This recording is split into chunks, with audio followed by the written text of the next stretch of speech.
너 진짜 집은 잘 골라야 한다. 이사할 계획이라는 나의 말에 고개를 쳐박고 국밥을 들이키던 내 친구 진수놈이 한 말이다. 난 알겠다면서 대충 고개를 끄덕이며 김치를 자르는데 또다시 집은 진짜 잘 골라야 해 하고 강조해온다. 평소에는 우유부단하고 유들유들한 녀석이 집에 관한 이야기만 나오면 정색을 한다. 이것은 몇 년 전에 진수가 겪은 그 집에서의 오싹한 경험 때문일 것이다. 진수와 나는 아주 어릴 적부터 친구였다. 같은 동네에서 나고 자라 어릴 때는 나뭇가지를 들고 골목을 누비던 동료였고, 좀 자란 후에는 동네 PC방에서 생가사를 함께하는 전우가 되었다. 진수 녀석과 나가 놀 때면 진수의 아버지가 용돈을 두둑하게 쥐어주시곤 하셨다. 아저씨는 좋게 말하면 호인이고 조금 나쁘게 말하면 호구 잡히기 쉬운 사람이었는데, 이 아저씨는 안타까운 처지에 있는 사람을 그냥 지나치고 가질 못하는 따뜻한 마음을 가지고 있었다. 그 품성 때문에 아저씨를 좋아하는 사람도 많았지만 살면서 자잘하게 사기도 좀 당하셨단다. 다행히 야무진 아주머니를 만나 잘 살게 되셨지만 아저씨의 이 따뜻한 성품으로 유기견들을 입양하셨다. 아주머니도 개를 아주 좋아하셨기에 진수의 집에 놀러가면 늘 개들이 3-4마리씩 있었던 기억이 난다. 하지만 오래 산 개들은 별로 없었다. 진수는 개들에 대한 이야기를 할 때면 자주 한숨을 쉰다. 아저씨가 입양해오는 개들 중에는 나이가 많아 버려진 개들도 많았고 병에 걸려 버려진 개들도 많았다. 이 때문에 개들이 아주 오래 함께하지 못했던 모양이다. 그럼에도 아저씨와 아주머니는 개들을 잘 돌보셨고 대부분의 개들은 생을 마감할 때 굉장히 편안하고 곱게 눈을 감았다.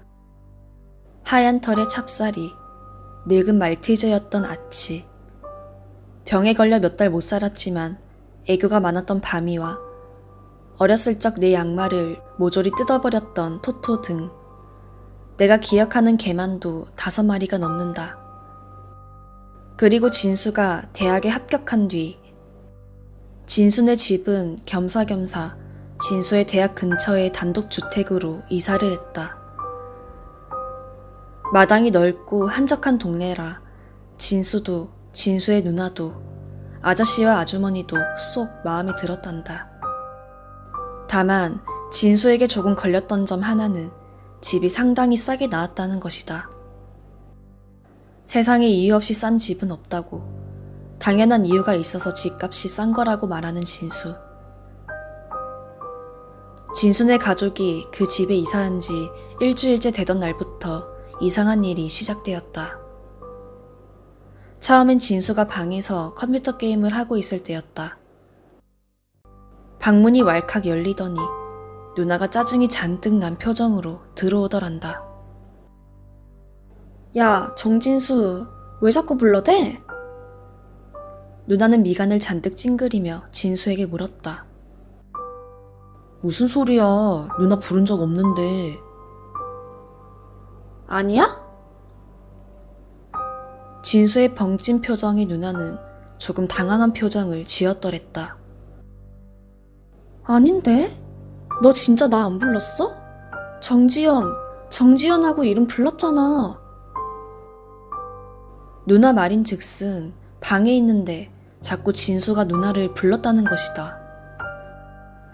왜 부르냐고 외쳐 대답해도 계속 이름만 불러대기에 짜증이 나서 진수의 방에 들어온 것이었다. 진수는 헛소리 작작하라며 누나를 방에서 내쫓았고 진수는 금세 그 일을 잊어버렸다. 그러나 그날 저녁 진수는 방 밖에서 누나의 목소리를 들었다. 정진수! 왜? 진수는 침대에서 뒹굴거리다 누나의 부름에 외쳐 대답했다. 정진수! 아, 왜? 그러나 자신의 이름을 부르는 누나의 목소리는 계속 이어졌고, 그렇게 외침을 4번쯤 반복했을까. 진수는 짜증이 나서 건너편 누나의 방으로 들어갔다. 누나, 왜 자꾸 불러? 불 꺼달라고? 잔뜩 짜증을 내며 들어가니 누나는 침대에 앉아 친구랑 통화를 하고 있더란다. 씩씩대며 들어온 진수를 보며 누나는 어이없다는 표정을 지었고, 나 너 부른 적 없는데? 하며 고개를 갸웃거렸다. 설마 누나 통화 소리를 잘못 들었나 하며 진수는 자신의 방으로 돌아왔고, 아까 낮에 진수의 목소리를 듣고 방에 찾아온 누나의 모습이 생각나며 괜히 오싹해졌다. 그리고 그날 밤 진수는 오싹한 악몽을 꾸게 된다. 밤에 문득 눈을 떴는데 방 밖의 거실 쪽에서 쿵쿵 하는 소리가 들려왔다. 이게 무슨 소린지 의아해하며 방문을 열고 나갔는데, 달빛이 환하게 드는 거실에 웬 머리를 풀어헤친 여자가 펄쩍펄쩍 뛰고 있더란다.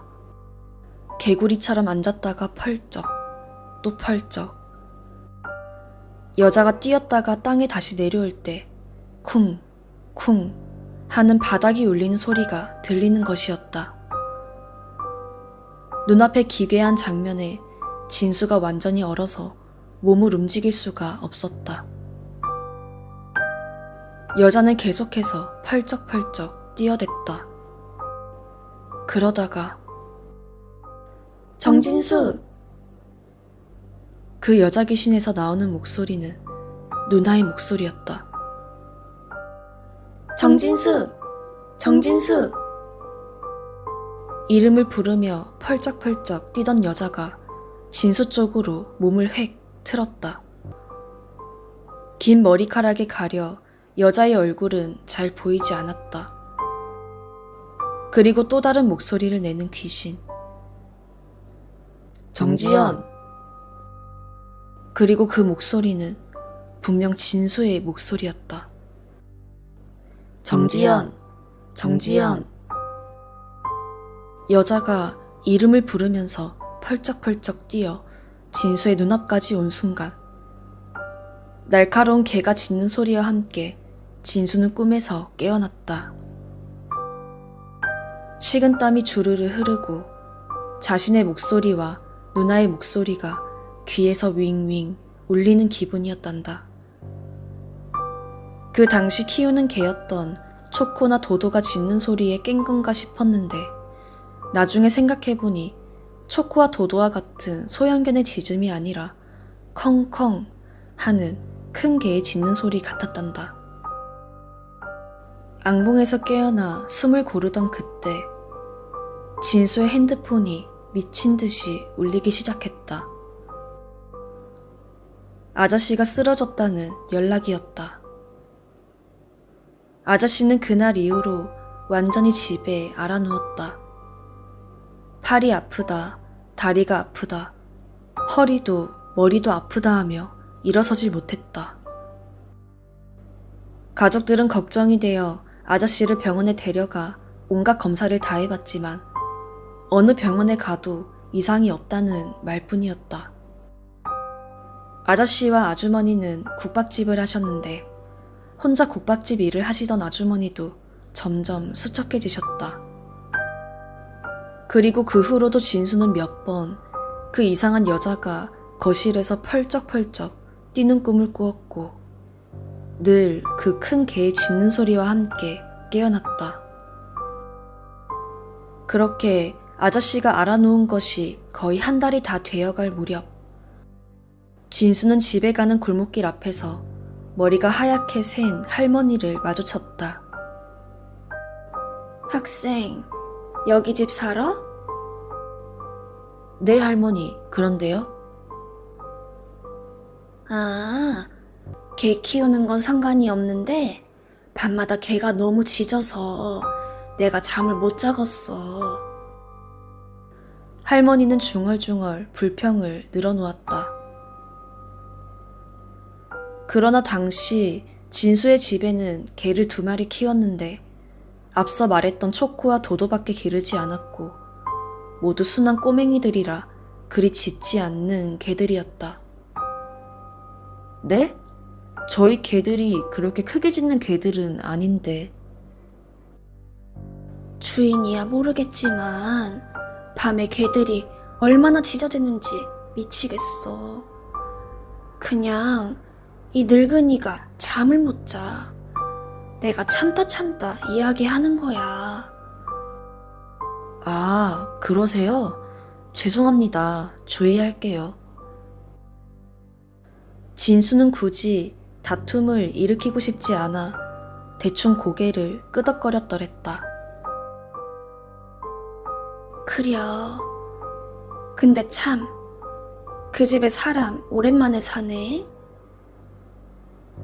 할머니는 고개를 끄덕거리곤 중얼거렸다. 그냥 할머니를 지나쳐 걸어가려던 진수는 발길을 멈추고 할머니를 돌아보았다. 저희 집에 원래 사람이 오랫동안 안 살았어요? 응? 그렇지. 전에 살던 여자는 어디서 뛰어내렸냐. 그 전에 살던 가족은 아기가 병 걸려 죽어 이사갔고, 그 전전에도 무슨 일이 있었다는데 나는 모르지. 아무튼 그 개 짖는 것 좀 어떻게 해줘. 할머니는 그렇게 내뱉곤 골목 끝으로 걸어갔다. 진수는 머리를 얻어맞은 기분이 되었단다. 이상하게 싼 집세와 집에서의 오싹한 경험들. 진수는 고모님께 전화를 드렸다. 진수의 고모님은 어디서 무당집을 하신다고 들었는데 사실 나는 그 고모님을 딱 한 번 본 적이 있다. 초등학교 때 밖에서 진수와 한창 놀고 흑투성이가 되어 들어오는데 진수네 집 문을 나서던 고모님이랑 마주친 적이 있었다. 우리들에게 개구쟁이들이네 하며 사람 좋게 웃던 얼굴이 기억난다. 진수도 사실 고모님은 명절 때에나 얼굴을 마주치는 분이셨단다. 사실 진수는 무속신앙 같은 것을 잘 믿는 타입은 아니지만 그때는 정말 지푸라기라도 잡는 심정이었다고. 진수네 아주머니는 무당이니 점이니 그런 것들을 꽤 싫어하시는 분이셨다. 그래서인지 고모님도 그저 이사 기념 놀러 온 것이라며 선물을 들고 찾아오셨더랬다. 고모님은 아저씨와 몇 마디 주고받곤 정말로 이사 기념 선물만 주러 온 사람인 것처럼 금세 훌쩍 집을 나섰다. 진수는 배웅해 드린다는 핑계로 고모님을 후다닥 쫓아나갔단다. 그러나 고모님은 이상한 미소만 지으며 아무 말 없이 걷기만 했다. 진수는 그런 고모님에게 물었지. 뭔가 이상한 거라도 있었어요? 결국 진수가 한참 만에 고모님에게 물었고 고모님은 벽지가 눌었더라. 탁상 시계가 고장났더라. 빙빙 말을 돌리다가 아주 뜬금없는 것을 진수에게 물었다. 진수, 너희 아빠가 지금까지 개를 몇 마리 키웠지? 개요? 지금 기르는 초코랑 도도 빼고 10마리도 넘죠. 고모님은 그 이야기를 듣고 고개를 끄덕였다. 너 한 10살 때쯤 기르던 커다란 하얀 개 이름이 뭐더라? 찹쌀이요? 찹쌀이는 애교가 많았다. 그 커다란 덩치로 사람에게 안기길 좋아해서 진수의 누나가 한 번은 달려드는 찹쌀이 때문에 크게 넘어져 엉엉 운 적도 있었다. 그래, 찹쌀이. 고모님은 진수를 바라보며 그렇게 말하셨다. 아빠 머리맡에서 무시무시하게 경계하던 아이가 찹쌀이구나. 문간에서 요란하게 짖는 갈색 푸들이랑 거실 소파에 떡하니 자리 차지하고 앉아있는 말티즈도 한 성질 할 것 같고. 네? 진수야, 말 못하는 짐승도 은혜를 안다. 고모님은 진수를 보며 손가락으로 펄쩍펄쩍 뛰는 신용을 해보였다. 못된 년이 사람 잡아먹으려고 온 집안을 뛰어다니는데 그년이 잡아먹히게 될 거라는 말이야. 아빠 괜찮을 거다. 그년 먹힐 날도 머지 않았다. 고모님은 그렇게 뜬모를 소리만 늘어놓고는 버스를 타고 내려가셨다. 그 당시 진수는 고모님의 말을 완벽하게 이해할 수는 없었지만 아버지가 괜찮을 거라는 말에 마음을 다잡았더랬다. 그리고 고모님이 다녀가신 날, 진수는 또 그와 같은 악몽을 꾸었다. 달빛이 기묘하게 환하게 비추는 깊은 밤, 거실 쪽에서 쿵쿵 하는 뛰는 소리가 들렸다. 그러나 이번 꿈에선 진수가 거실로 나가기 전에 개들이 미친 듯이 짖는 소리가 들리기 시작하더란다. 작은 소형견의 왈왈거리는 소리와 대형견의 컹컹 날카롭게 짖는 소리들. 진수는 귀를 막고 이불 속으로 파고들었다. 그렇게 이불 속에 웅크리다가 기억을 잃었고 나중에 정신을 차리고 보니 아침이었다. 그리고 아저씨는 며칠 뒤 깨끗하게 나아 가게에 나가기 시작하셨다. 병원에 가봤지만 역시 모른다는 말뿐. 그 이후로 아저씨가 이유 없이 알아놓는 일은 없었다. 집에서 이름을 부르는 목소리가 들리는 일도, 진수가 펄쩍펄쩍 뛰는 여자의 악몽을 꾸는 일도, 샤워를 하다 알 수 없는 한기가 드는 일도 없었다. 길에서 만난 할머니는 이제 시끄럽게 개 짖는 소리가 들리지 않는다며 진수에게 귤 한 봉지를 쥐어주셨다. 이것이 진수가 몇 년 전에 겪은 오싹한 이야기이다. 물론 단순한 우연의 일치이고 진수의 꿈이 그저 낯선 환경에서 잠을 자다 생긴 악몽일 수도 있겠지만 말이다. 국밥을 먹으며 이 이야기를 듣는데 나까지 소름이 돋을 정도로 생생한 일화였다. 진수야, 설거지하는 것 좀 도와라. 아주머니가 마지막 숟가락을 입에 넣는 진수를 외쳐 부르셨다. 진수는 얼굴을 찡그리긴 했지만 자리에서 일어났다. 진수와 내가 밥을 먹을 때 자주 진수네 가게에 오곤 하는데 여기서 밥을 먹으면 이렇게 진수 녀석이 자잘한 일에 불려나가기 십상이다. 나도 뭐 좀 도와드릴까 하여 나도 몸을 일으키려는데 카운터에 앉아있던 아저씨가 너는 손님이잖아 하며 손을 내저 앉힌다. 그런데 문득 옆자리에 술이 얼큰하게 취한 청년이 아저씨에게 묻는다. 사장님, 근데 여기 가게에 있는 그 개가 무슨 종이에요? 개? 가게에 있는 개 안 데리고 왔는데? 집에 개를 키우긴 해도. 아니, 저번에 아저씨 옆에 있던 하얗고 커다란 개 말이에요. 내가 봤는데? 며칠 전에. 청년의 말에 진수와 나는 이상한 표정이 되어 서로 눈을 마주쳤다. 아저씨는 청년에게 하얀 개는 키우지 않고 아마 앞집 채소 가게 할머니네 개일 것이다 하며 손님에게 웃어 보였다. 진수와 나는 그렇게 이상한 표정으로 서로를 잠시 바라보다가 녀석은 주방으로 들어가고 나는 국밥 그릇에 얼굴을 처박았다. 채소 가게 할머니네 개는 갈색이다. 나는 입속말로 중얼거렸다. 집은 잘 골라야 한다.